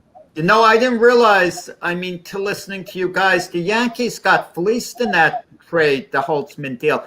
Wasn't Scott McGregor a heck of a good pitcher for he was young at the time, but he became very good. Yeah, Tippy Martinez became a closer. Rick Dempsey became a high-quality major league catcher, but he wasn't going to catch for the Yankees with Thurman Munson there. They gave up Rudy May in that trade too, who was a really good pitcher at that point. Yeah, 19 games I think for the Orioles that year, or total that year. and he was a good major league pitcher. So That's yes, correct. That was a terrible trade for the Yankees. I believe, but you have to understand it in the context. They thought they had just gotten Vita Blue. Yeah, right. I get it. I get that. Yeah, sure. So the Yankees win the 1977 World Series against the Dodgers. The Dodgers, I remember complaining, guys, said that left center field, because the Dodgers had Lopez, they had a few little power hitters that could get a hit out of Dodger Stadium. But I remember them flying out in that series anyway to left center all the time, and they got so frustrated because they would come back and say after that would have been out in any other park. And they don't realize that Yankee Stadium was a lot bigger way back when. It wasn't 430 feet. If I'm correct, it was 450 feet at one time. So, it was. I was laughing when I heard Lopez and the. I was at all 3 home games for the Yankees that World Series. I was there. What a kind of gentle time where you could park your car on the street. I parked at the terminal market right nearby and not worry about your car. Go to the stadium, no parking fee. Those were the days. Yes, sir. So the Yankees get their first World Series, huge year for them, and they come back in 1978. And this is where the stuff really starts. And I talked to Doc in the beginning. I want to get your guys' thought at this too. Billy Martin and George Steinbrenner. Billy Martin, I think, was what was the Yankees needed in 75 and 76 to light a fire and go to the World Series. But he always was kind of self-destructive. He wore out his welcome with a lot of teams. And I think George Steinbrenner made a huge mistake of hiring him and firing him and hiring him and firing him. And even, telling the fans he was going to bring them back like in another year or something, made an announcement during the game. I mean, to me, it kind of made a mockery of the team. Yeah, it made a mockery out of it, guys. I mean, why would you do that for one thing, to the fans? Why would you do that to Billy Martin? And why would you do that to the team? To me, this was going overboard. Make a decision on the manager and stick with it. Don't tell the manager of the team he's gone in a couple of years or next year. What do you guys think, Jack? You know what, though? One thing to think about, Mac, is, and I don't disagree with you at all, that was not good for the team. But I think the main reason that he did it, George did this, is the fans love Billy. That's why they made the announcement on Old Timers Day a week after he fired him that Billy would be back in 1980, because the fans were all over George for firing Billy because they loved him. He could do no wrong. As bad a guy as he could be, the fans still loved him. So it created, the first of many soap operas over the years with those two guys. So. And George was also very fond of Billy. I think he liked him a lot personally. He could boss him around. Maybe so. So Billy Martin is fired after game 94, after a mid-season suspension of Reggie Jackson. It was kind of a showdown. Lemon takes over as manager. Goose Gossage was signed. He became a reliever of the year. I think it's reliefman of the year. He gets an award. The Yankees come back from 14 games. The Boston Massacre, I still remember when the Yankees, I think, swept them 4, if I'm not mistaken, scoring like 100 runs to nothing or something ridiculous. I'm making that up, of course. And they end up playing that one-game playoff with the Red Sox. Now, I'll tell you a little story. I'm at the football game. We just got done playing football. We're all on the bus. And, of course, the radio's on, and they're listening to the Red Sox and Yankee game. And I'm maybe the only Yankee fan on the bus, because here in Connecticut, it's heavy Red Sox in the northern part where I'm from and a little heavier Yankee in the south part. And I hear, as soon as I come on the bus, the Red Sox are winning. It's this and this inning, and Bucky Dent's up, and, blah, blah, blah. And they're all happy and stuff. And then I hear from the back of the bus where the radio is, what just happened? Bucky Dent. And I'm trying to listen to what happened. I'm like, what happened? Bucky Dent actually hit a 3-run home run. So, I mean, again, here's an individual that they picked up mainly for defense, not for power at all. I mean, I think his most was like 6 home runs, if I'm not mistaken, in a year. But he comes up with one of the biggest hits in Yankee history. And before we talk about it, guys, let's see if I can show that real quick to the folks at home who never saw it, or the people that have seen it, to kind of check it out again. So let's bring up Bucky Dent. Let's see. The one.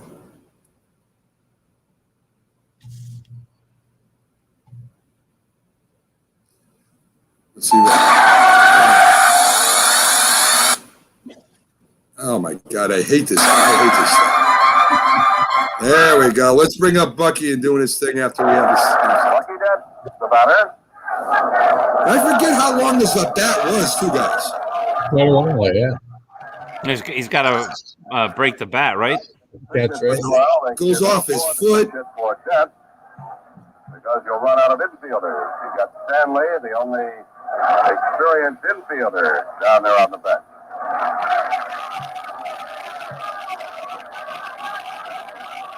Who's pitching, Jack? Now, interesting, the pitcher, of course, was the Yankee the previous year. That's Mike Torres. He caught the final out of the World Series. Right.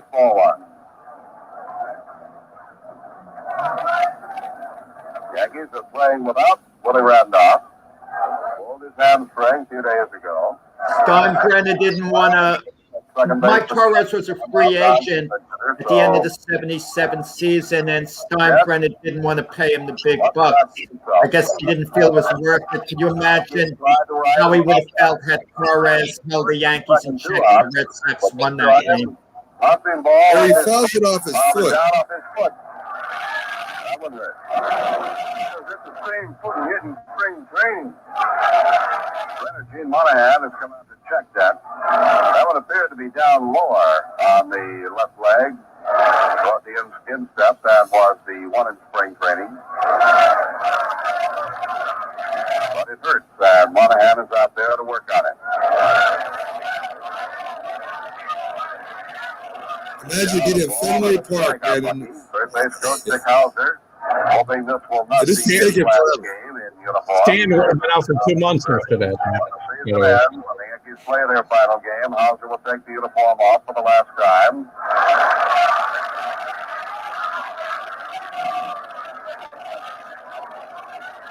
As he moves on to Tallahassee, Florida, and takes over as head baseball coach at Florida State University. That's the new bat that was given for Mickey Rivers right there. Yes. Yeah.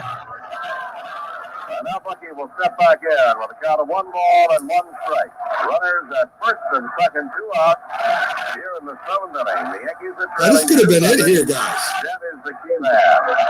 Set by Torres, the set, the kick, and the pitch.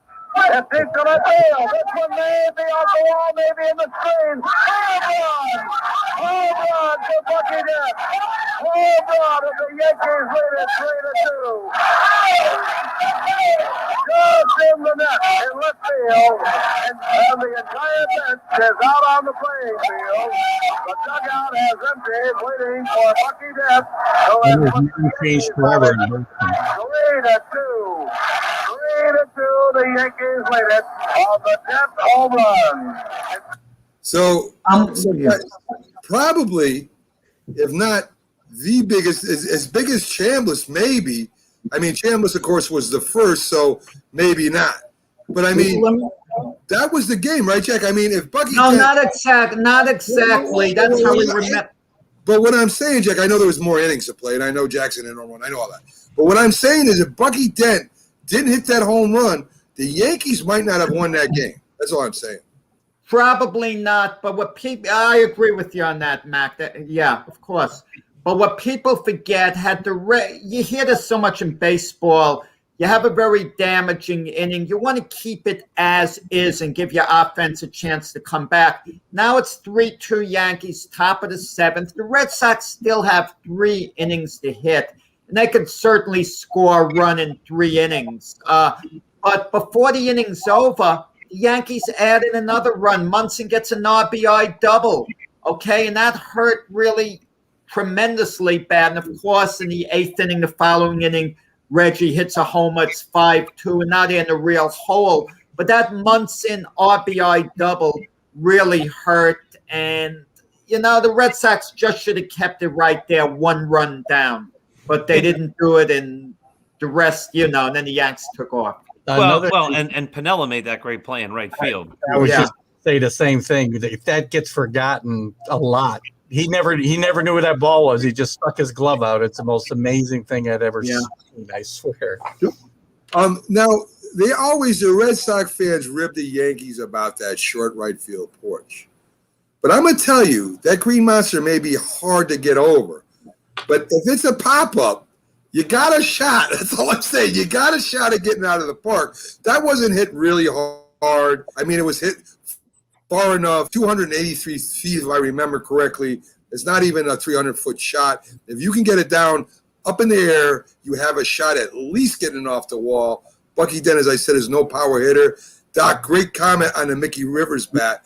Because, Mickey gave him that bat, and I think Bucky Dent used it for the rest of the season, Mickey Rivers' bat, because it was so light to him. And Mickey Rivers did have a little pop in his bat, believe it or not. I think he had 17 home runs one year. But, I was in the bus. I didn't get to see it. I rushed home. I'm trying to get the highlights, later on during the news. I heard all about it on the radio, and then the guys I knew were like, wow, did you see that? No, I didn't see that. You know what, Mac? You bring up a great point that the fans of today have no understanding of in any way, shape, or form, is the fact that when something great happened back then, you couldn't just go home and see it. Right. You had to wait. Like, the Yankees just won. It's 2:00 in the afternoon. I guess maybe it'll be on the 5:00 news, and that's when I can finally see what it was. You couldn't just find it anywhere. They didn't just keep playing things, and the Yankees were not televised every single game. So it was definitely a different time. You make a great point that you had to wait for that newscast to come to see the big event. I mean, and we didn't even have VCRs, if I remember back then. We couldn't even there were no VCRs. I mean, there was nothing to tape. No, so I mean, there was no cable TV. We didn't have cable TV in 1977 and 78. It wasn't even there. No. I mean, you could hear it on the radio, and that was maybe that's why I still listen to games on the radio. I don't know. I love baseball. Love radio. Me too. So, and John Sterling, big Sterling fan. I loved Phil Rizzuto. I love John. Me too. Sterling. Great announcers. Before I never got to hear. I'm trying to remember his name right now. Mel Allen. Valentine Beer, Mel Allen. I remember Valentine Ale. I don't remember his name. Wow. Anyway, so unbelievable job by Bucky Dent, as Jack says. Munson and Jackson put on the extra runs. And listen, I mean, if I remember correctly, and correct me if I'm wrong, guys, the Yankees took the lead, and the Red Sox forced that extra game when they won and the Yankees lost. To tie it, right? They won their last 8 games. The Red Sox are thought of as choking that year because they had a 14-game lead in the summer. And everyone remembers the Boston Massacre, the 4-game sweep for the Yankees over the Red Sox at Fenway Park. But they forget the Red Sox won the last 8 games in a row. They also forget who the Red Sox manager was, one of the iconic Yankee coaches, Don Zimmer. As well, he was the manager of the Red Sox. Red Sox haven't forgotten. That's for sure. I mean, that's got to be a love-hate relationship there. Guys, we're going to take our last break, I think. We still got some more 78 to go through. I mean, we got Greg Nettles. We got Reggie Jackson. We got a lot of highlights to get to, a lot to talk about. So join us right after these messages. A lot more Yankee to go. I got to get up and stretch a little bit. And we'll be right back after these messages, folks.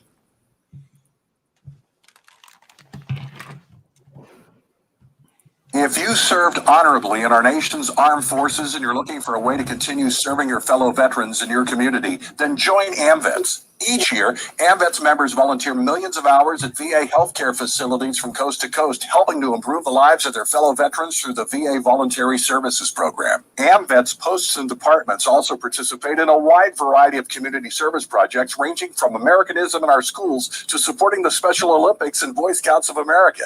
If you no longer wear the uniform today, you can still serve through the AMVETS by joining today at amvets.org. If you talk and they will hear you every single time. We're getting killed. Yeah, well, Kyle's not here. How come? Kicked off the team.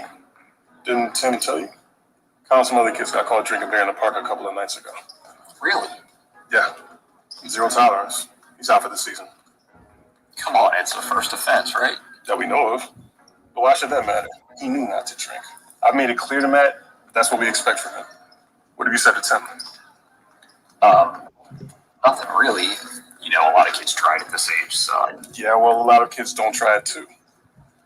I'm not saying that Matt's going to be this perfect kid, but if I don't tell him what we expect and why he shouldn't drink, how's he going to know? You think kids that age really listen? They never admit it, Bill, but they hear more than you think. Talk. They hear you. For more information about talking with kids about underage drinking, visit underagedrinking.samhsa.gov. I mean, you can see right now, without LeBron, Lakers are struggling.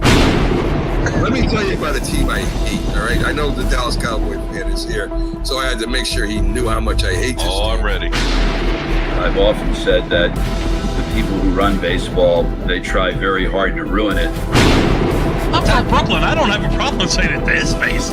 Oh, I'm from Brooklyn. Hey, isn't he?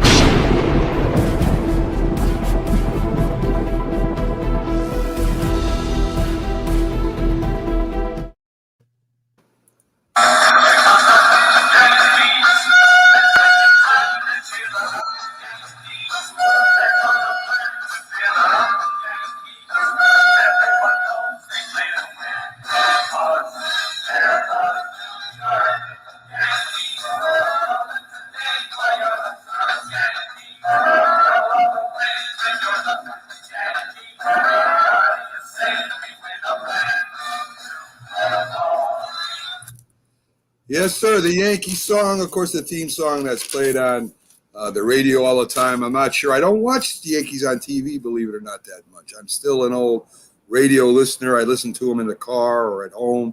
I love listening to baseball on the radio. We're going to get to a little bit now to Craig Nettles, and Keith mentioned him a few times, Doc, and of course, Jack knows what a great defensive third baseman he was.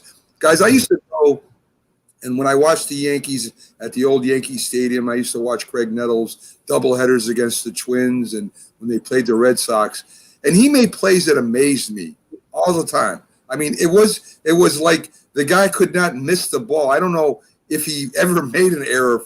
I know I'm exaggerating, but the guy just had a knack for making great plays all the time and make them look easy.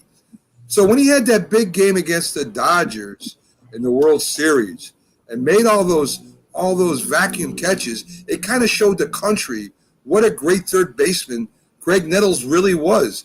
He had a little pop in his back, as we know, as a home run hitter. But defensively, I don't know why that man is not in the Hall of Fame right now with that glove and with that little bit of power he had. I want to get your thoughts on that before we show a little clip on that. What do you think, Doc? Well, your microphone, there you go. Got it? Absolutely, positively. In fact, in the Yankee book I have coming out in October, The Least Among Them, I do have a chapter that we talk about the fact that Nettles isn't even yet in Monument Park, which is just an outrage. It's a travesty. The Yankees actually have no third baseman in Monument Park. The Yankees have a history of great third basemen, but the best of all them was Greg Nettles. And the fact that he's not out there is something that's you can't even explain. It doesn't make any sense. You can make an argument that Nettles and his great defense turned around that 78 World Series. The Yankees had lost the first two games. Guidry was pitching game 3, and he didn't have his great stuff, and the Dodgers were teeing off on him. And Nettles made all those great plays to save the game and turn the series around. After that game, the Yankees, including that game, but the Yankees didn't lose again. So he started them on their way to winning the 4 straight games. And I really thought he should have been the MVP rather than Bucky Dent. And Keith, what do you think? I mean, listen, we've seen great infielders before. I haven't seen them all, that's for sure. But I've never seen anybody with the quick reflexes like a Craig Nettles in my life. No, me either. And Brooks Robinson was a little before my time. I saw him at the end of his career, and he had a great series in 70 against the Reds, and I've seen those highlights. But I have never seen any defensive player turn a series around, as Doc just said, the way Greg Nettles did in Game 3 in 78. Guidry was walking guys right and left. I mean, he saved at least 5 runs, at least 5 runs that night. and he should have been the MVP of that series. I agree. And he should at least have some consideration for the Hall of Fame. And how he is not in Monument Park is just a travesty that needs to be addressed soon. I think Doc mentioned a good point in the previous show that we had. To come along the same time as Brooks Robinson, Brooks Robinson was considered the ultimate defensive third baseman. And even though Greg Nettles was practically on the par with him, when you talked about defense and the third baseman, I mean, Brooks Robinson was to third base what Ozzie Smith was to shortstop. You're not going to hear anyone say, well, there was a better defensive shortstop than Ozzie Smith. Even if one does come along, no one's going to say they're better than Ozzie Smith. And I think he was kind of in a way in Brooks Robinson's shadow. Also, a decade before, maybe we were a little spoiled as Yankee fans because we also had a great defensive third baseman, one of the best ever, Clete Boyer. Now, Greg Nettles came along. We're kind of used to it. It's like a great reliever following Mariano Rivera. We're not going to think he's as great as he might actually be because we were spoiled by Mariano. That's Nettles is a better hitter than either one of those guys, though, too. In my mind, he's a better hitter than Robinson and a better hitter than Boyer for sure. Yeah, there's no doubt. I mean, and Jack, great point. I mean, I saw film clips of Brooks Robinson, and he was amazing. There's no doubt about them diving plays he made and throwing people out. But I've never seen anybody, even with the highlights, as the reflexes that Craig Nettles had. And let's see if I can bring him up and show the folks at home how good this guy really was at third base. And guys, this wasn't just what he did in a World Series. This he did almost in every game. It was ridiculous. If you owe less than $356,362 on your phone, bigger. That's close. But Greg Nettles helped win it with some great plays against the Dodgers.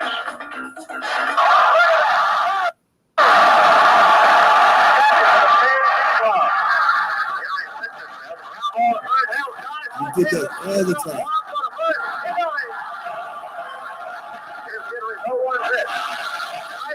Unbelievable.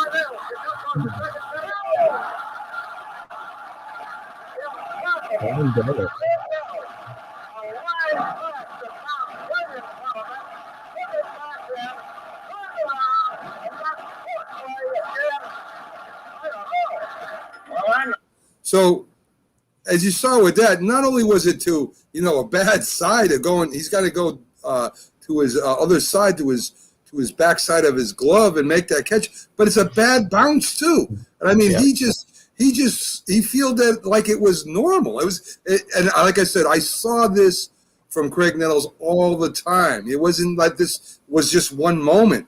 And I agree with everybody who's saying that Greg Nettles turned around that World Series with his glove. They were going to lose that game if it wasn't for Nettles, guys. Of all the highlights you've shown tonight, though, that's my favorite set right there. I just love – I'll watch that game whenever I can find it on YouTube or wherever. I probably watched that game more times than any Yankee game I've ever seen. He made like 3 plays where he wrapped Dodger batters of hits. Funny thing is, after Tommy Lasorda said he had enough of them after Game 3, as I recall early in Game 4, he made another great play, had an opportunity. Yeah, I mean, I'd never seen so many batters frustrated walking back to the dugout after they hit the ball down the line to Craig Nettles. So Craig Nettles does great. Bucky Dent carries on and becomes MVP, but there was probably the biggest moment in World Series. I don't want to say World Series history, but one of the biggest moments in World Series history. You got to give the man his due. So Reggie Jackson comes up. Oh, the hits.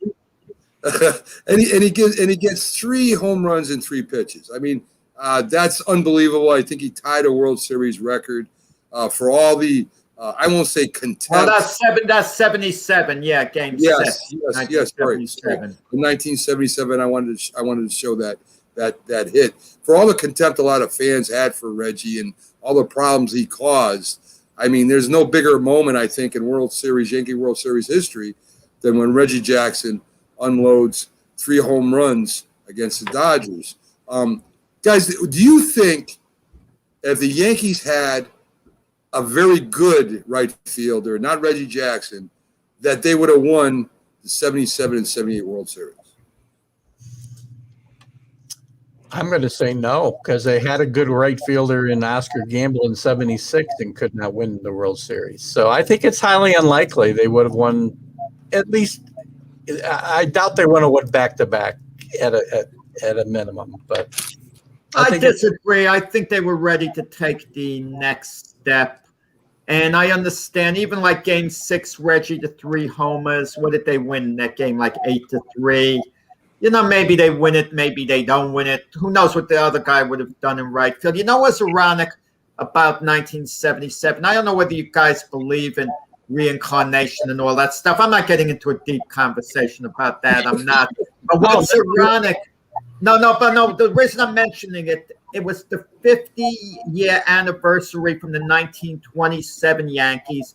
Just think of the clinching game. 3 home runs by Reggie playing Babe Ruth's position, and Chris Chambliss hitting a home in that game in Lou Gehrig's position. 50 years, the 50th anniversary. It kind of gives you food for thought a little bit. You know, everybody forgets what a great end of the year Reggie had. Yeah. In September of 1977, he hit 10 home runs. He drove home 29 runs. That's September and October combined, the way Baseball Reference has it. But he helped carry the team, hit 304 down the stretch there. He helped carry the team and get them to winning the pennant in 77.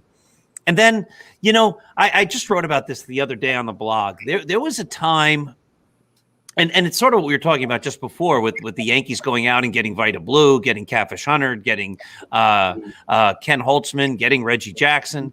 There was a time, and going right up into the modern era, where the Yankees didn't just get the best players. They got the best players who were also winners. They got guys who knew how to win. And Reggie Jackson was a winner. He was on those A's teams. He was the star on those A's teams that won all those World Series, and then he comes to the Yankees. So I'm going to agree that I don't think the Yankees do win the World Series without Reggie. I think he brought that swagger to the Bronx, and he gave them that one more great player that it was obvious that they needed. The fact that they did so well with Reggie there all those years is not a coincidence. No, my feeling is, a coincidence that when he left, the Yankees didn't reach the World Series for another decade and a half. But my feeling, guys, you wouldn't have had the void because George Steinbrenner would have filled the void with whoever. He would have gotten a star player. There would have been no one like Reggie with his charisma and the whole story involved. But he would have filled the void in some way, shape, or form because Steinbrenner was spending big then. Correct. And he tried to fill the void with guys like Dave Winfield. Right. He would have brought Don Baylor. You know, you start looking at all the great names of guys they did bring in. They weren't Reggie, and they didn't win with those other guys. I agree. Yeah, I mean, they did make it back to the championship against the Royals in '80. You know, they did do that, but the Royals, I think they swept him then. And you know, I kind of agree with Keith and Doc. I think it was, if nothing else, right place, right time, right, guys? I mean, it could have been a different player that had maybe the same amount of power as Reggie. But when you have Munson and you have Jackson and you have Nettles providing at least doubles and driving in runs, that's a pretty formidable three guys. It really is. Right, guys. I was just thinking hypothetically. Let me correct it. Like if you penciled in a Paul O'Neill had he been around in 1977 instead of Reggie, that's what I kind of meant. I'm not undervaluing Reggie's contribution. I mean, it was a season to remember. And Reggie Jackson, I mean, gave us thrills beyond belief. And 3 swings for 3 home runs in the World Series. I mean, yeah, well, I don't think we'll ever see anything like that again. So let's show me. Go ahead. Sorry, go ahead, Keith. Real quick, one thing about 1978 that we overlook and maybe forget, the Yankees come back from that deficit, and one of the things that contributed to them being able to overcome that deficit, I think, and it had nothing to do with the team at all, was a newspaper strike in New York. that summer. Because if the newspapers had been printing day after day on everything that was going on, it may have been a different outcome that summer. Well, I think more of that, guys, the one big move they made at the end of the 77 season was signing Goose Gossage to the big contract. And Sparky Lyle had been the Cy Young Award winner, and he was their closer. He was their main reliever. And as unpopular as the move may have been in some quarters, Sparky Lyle was a year older, and he wasn't the same pitcher in 1978, even though he had a deceivingly good record of 9-3. Maybe he lacked motivation, or maybe he was just getting older, maybe starting his decline. But signing Goose Gossage played a big role, in the Yankees winning in 1978. Oh, there's no doubt about that, Jack. There's no doubt about that at all. So, Right. folks, let's give a quick show of the Reggie Jackson World Series game. Again, I give the man his due. I wasn't the biggest Reggie Jackson fan, but he did help the Yankees win, and he did help him. He did do his thing. So let's see if we can get him after I skipped his ad, folks.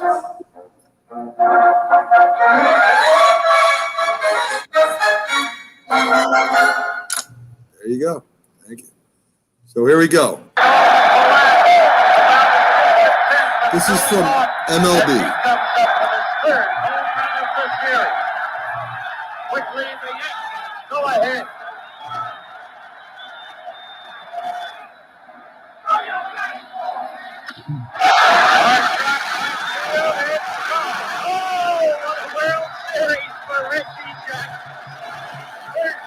Here's your Cosell again. Yes.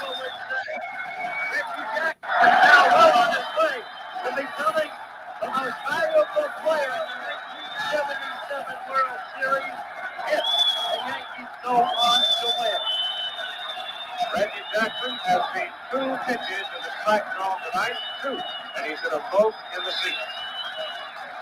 This was probably the longest and the best home run he hit.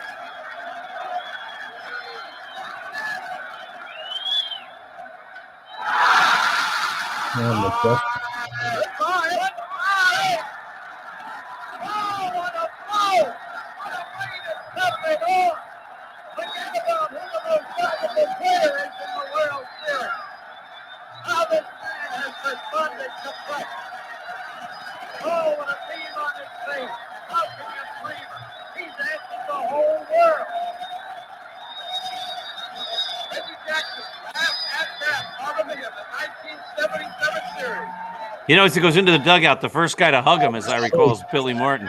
Yeah, I always love that.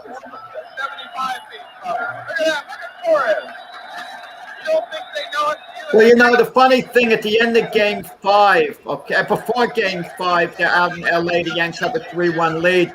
And during the 3-game warm-ups, Martin went to the outfield, and him and Jackson clowned around for the cameras like they were wrestling and having fun. And it seemed like the mood was good, and that's how it'll be when you're up 3-1, 1 game away from winning the World Series. Well, nothing stops a war like winning, a feud like winning a game, right? I mean, you can have all the hard feelings you want about somebody, but if you win that, you do that in a game, you're gonna love that guy at least for that minute, right? So. Well, it's time for Brent. I mean, Martin was on the hot seat, like 3 weeks or so into the 78 season. So, Billy Martin signed a contract extension for like the next year or 2 or something. When they were 1 game away from winning the World Series, when they were up 3-2 going to the final game, he wanted to be a Yankee so badly. On reflection, he just should have waited, won the World Series, and he would have Steinbrenner a little over barrel, where he could have gotten more guarantees, could have played hardball a little more. But Billy Martin was addicted to the Yankees. I mean, and him and Steinbrenner, the most unusual relationship ever. How many times, guys, did Steinbrenner fire him? Like about 6? I think it was 5. 5 5. times. Okay. And they were getting. Had he lived longer, it would have been 6. He was about to be named the manager, I believe. When Wow, yeah. Yeah, so good one. Yeah. Yeah, I mean, me and Doc talked about, in the beginning when we were going over Billy Martin, how the man, he was an incredible field manager. He would light a fire under you, but because of his off field and his combativeness with management, he would wear out his welcome. And some guys, as I was talking to Doc, never change. I don't care what happens in their life; they're going to be the way they are. That's the way they live. They're not changing for anybody, and Billy Martin was that way, and that's how he left us. The way he was. He wasn't going to be in a rocking chair, in the old folks' home talking about, what he did on certain teams. That's the way he went out. So let me ask guys, how do you think Billy Martin would have handled today's situation with analytics, with the managers? Would he have been receptive to it, you think, or would he have just said, the heck with it and thrown it out the window and had nothing to do with it? I don't think he would have handled it well. And with that said, I think the game needs a Billy Martin type manager to fix it now. So, to stop the analytics and stop guys hitting into shifts and all this other stuff that they do today. There needs to be a Billy Martin type guy to get the cycle back from where we are now. You're making a great point, and you could be that revolutionary trend-setting manager by managing that old style of game today and teaching guys to hit against the shift, not relying on 5 or 6 relief pitchers every single game, having a sound fundamental team that takes the extra base and plays hard-nosed baseball. The destructive parts of Billy Martin's personality would not play in the game today, and the arguing with the umpires wouldn't play in the game today. But a manager who manages in Billy's style could be very successful today. And then, sports, baseball especially, is a copycat sport. Yeah. Once one team wins with one approach, everybody else copies, and that could change baseball in really interesting ways if somebody were to come along and do that.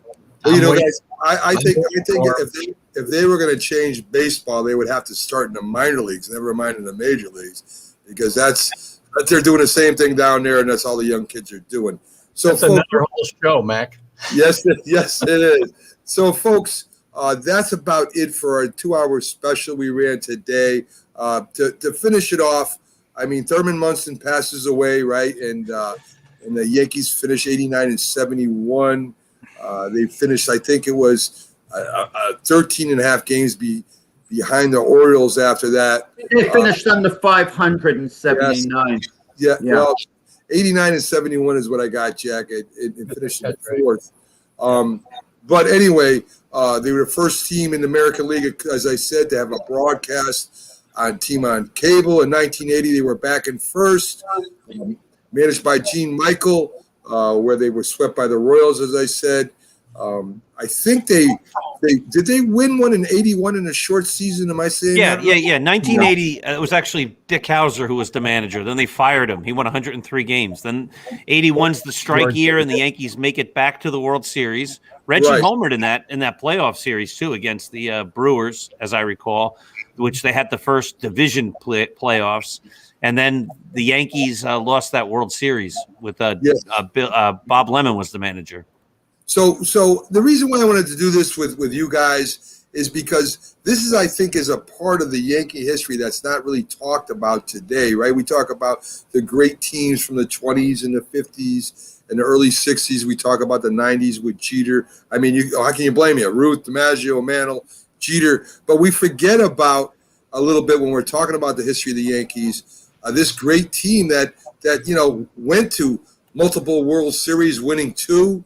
The players that stepped up to become, heroes in certain spots, just the average everyday players, and with one swing of the bat in that. So I wanted to share this a little bit with the viewers at home. What a great time it was to be a Yankee fan after all those years, and maybe within the next couple of years we can start experiencing it again. We're all spoiled. Yankee fans are spoiled rotten because we've always been in the World Series, and normally when we're there, we win it. 27 championship, guys. No other sports team in United States history, no other organization can match that. So, I mean, we've been spoiled. The 90s has spoiled us a little bit. Now we're going through a rough patch. Hopefully they get it back together, and we could at least win a pennant. I would love that.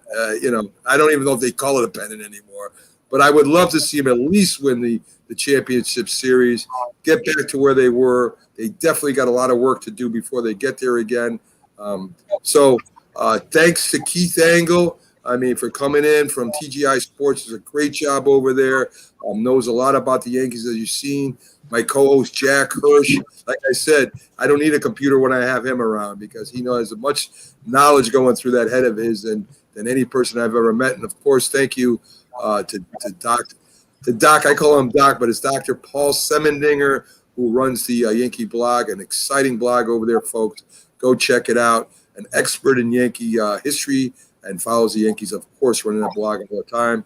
Thanks, guys, for coming in. I hope you all enjoyed it, where you're watching it or where you'll be listening to it in the future. And again, go Yankees, right, guys? Go Yankees. They're up 3-2 in the 5th inning, by the way. There tonight. you go. So maybe we'll at least start with one and just start something. Who knows? Thanks again, folks. Carlos, thanks for joining.